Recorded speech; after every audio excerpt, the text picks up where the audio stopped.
Hey guys, well, this is introduction to my YouTube channel, so welcome. I look like a mess because I wanted to focus my YouTube channel on mental health awareness. I suffer from PTSD, panic disorder, like a lot of stuff, and recently I've been diagnosed with agoraphobia, which is a fear of leaving the house. And even though I don't leave the house and I do feel safe, I get really, really bad panic attacks still. Like, before, when it all started, like, I never had a panic disorder, but I do now. I kind of developed it along the way. I ended up going into a psychiatric hospital. I stayed there for like about a week, and then I came home and I still wasn't feeling well. I'm under like 5 different meds. And I've never really seen anyone on YouTube share their like story of, I guess, like how bad their mental health has been, or like that it's even normal. And it is, I know it is normal, but when you're going through it, I feel like it's the worst pain you go through. One of the worst. I wouldn't say it's the worst because I know other people suffer from other things, but it's definitely really hard. And I used to be like a really big person on taking care of my family, and I can't do that anymore because I can't leave the house. I don't have a job, but I know I could get like an online job and do that stuff, but my panic disorder is so bad that like even talking to people that I don't know, it just makes me, it triggers me, it panics me. I haven't had like old friends over my house at all because like I am afraid I'm gonna have a panic attack. I only have one friend that ever comes over, but I've known her since she was 5, and now, well, I was 5, and like we're really close now because she's been coming over a lot.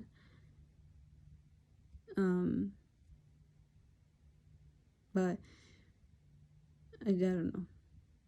It's just been really hard trying to like, cope with this. These weeks has been really, really rough. Like they changed my meds, and apparently it gets worse than it gets better, and I'm hoping that's true because this isn't a way to live. It's not. I want to go wow. I want to be with friends. I want to have a job. I want to be independent again. I was very independent all the time. Just go out and do stuff, live life. Attend in-person school, but I'm attending school, but it's all online just because like that's the only way I can do that right now. But I guess there are some positives. I guess like I'm trying to see the positive side of like having this condition, and I've learned a few things along the way. I learned how to do my nails a little bit better, so there's that. I do I guess what they call gel X, but I'm not sure. I want to learn to do acrylic, but I haven't started that yet. Tattooed my own hands. There's I would have gone to a professional.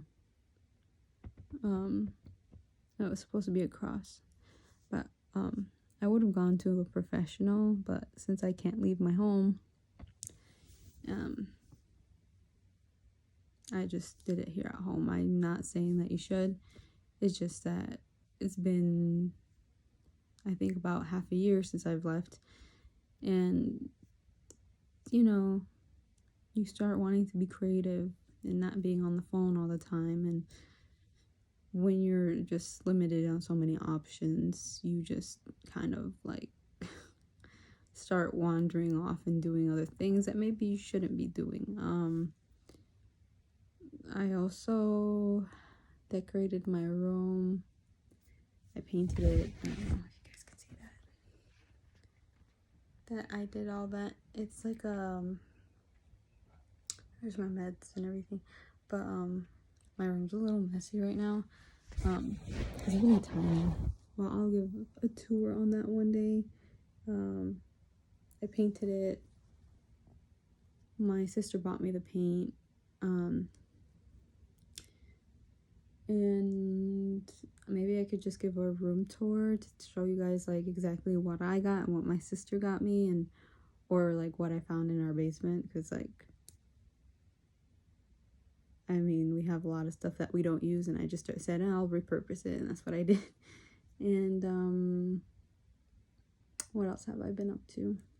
Oh, I pierced my ear with this one up here, and there's this one too. I'm gonna keep piercing my ears, but not right now. I'm waiting for it to like heal 100% and then downsize jewelry. Once that's all like done and it doesn't hurt, then I'm gonna go on and do other things. Probably won't show that on video because I don't want people to think it's a good idea doing it at home, because it's not. I've gone to like get professionally pierced my whole life, but I've only ever had one bad experience, and like my ear swelled up so bad that like the jewelry was just way too short. It did not fit, and I had to use pliers to take it off, and it was just a whole story. But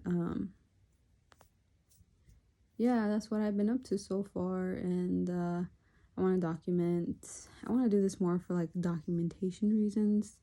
I want to see how far I can go, like if I can leave my house, and the good and the ugly. I want to do both. I want to really try to relate with people, like anybody, but like just with people in general. I want to relate to people that have these mental illnesses and what it's like, and I probably will do a video on my psychiatric hospital stay, how that was like. I'm gonna do videos on how I've been doing my nails and my friend's nails. She comes over quite often. I want to do videos on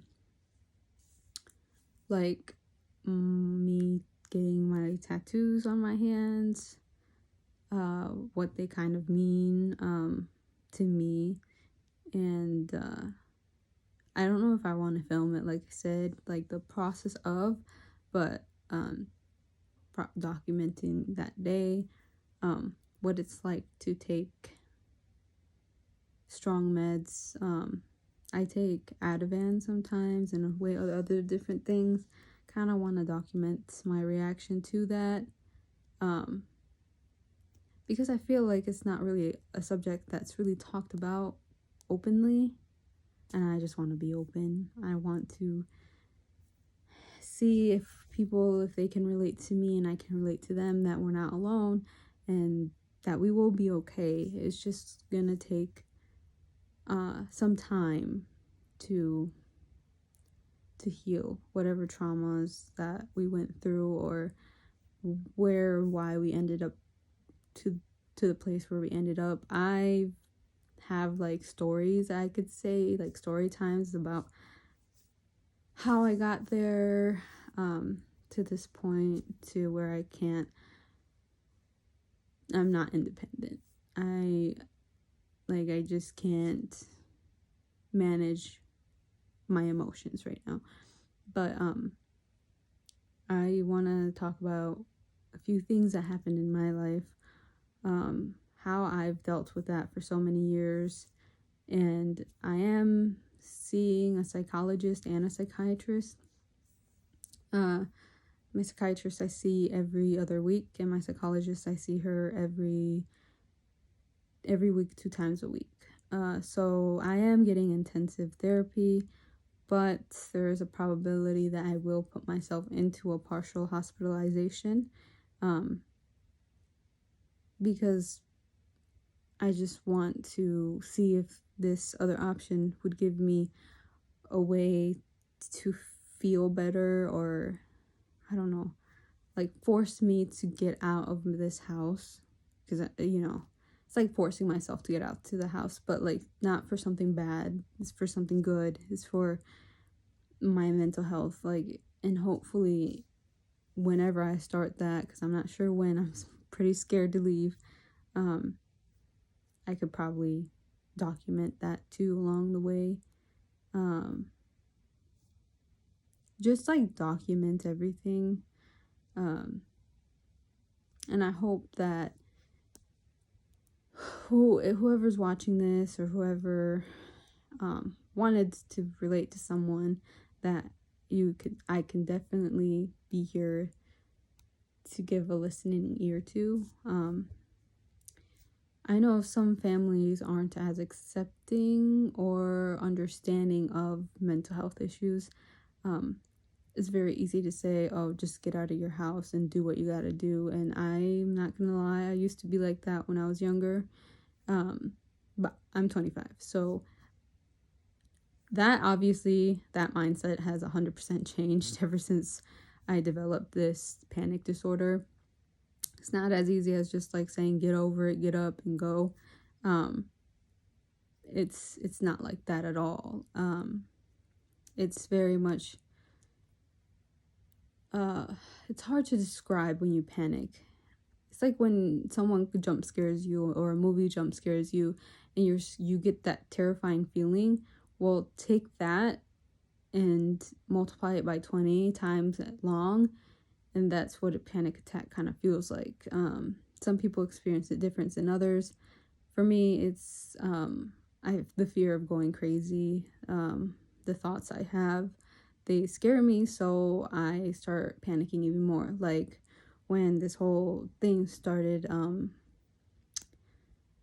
what happened to me was, my brain, or I kept telling myself, whatever it was, kept saying like, oh my God, you're stuck in this house, you're stuck in this room. So I was like, all right, let's get out of this room. And I felt better, and my panic kind of subsided a little bit. And when I was in the living room, my brain was like, all right, you're stuck in this house.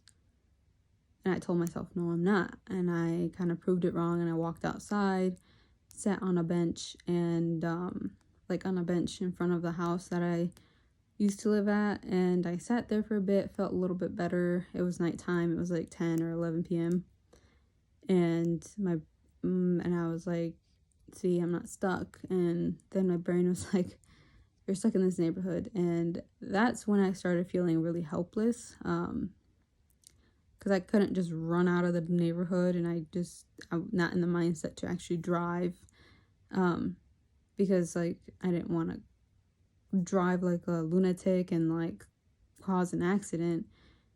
So when that happened, my mind started going further, and it was telling me, now you're stuck on this earth. What are you gonna do about that? And that's when I got really, really, really scared, and I said, this is it. This is enough. I've dealt with it the best way I could, but this has gone way too far. This is not normal to be scared of being on earth. Like, that doesn't make any sense.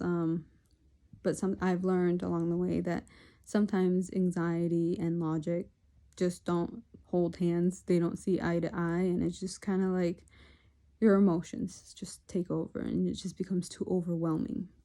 So that's where I ended up here. I will go into way more detail in another video, but yeah, this is my introduction. My name is Carlotta Navarro, and I hope to get to meet some of you and can follow along the journey of healing and understanding and acceptance. Okay, till next time.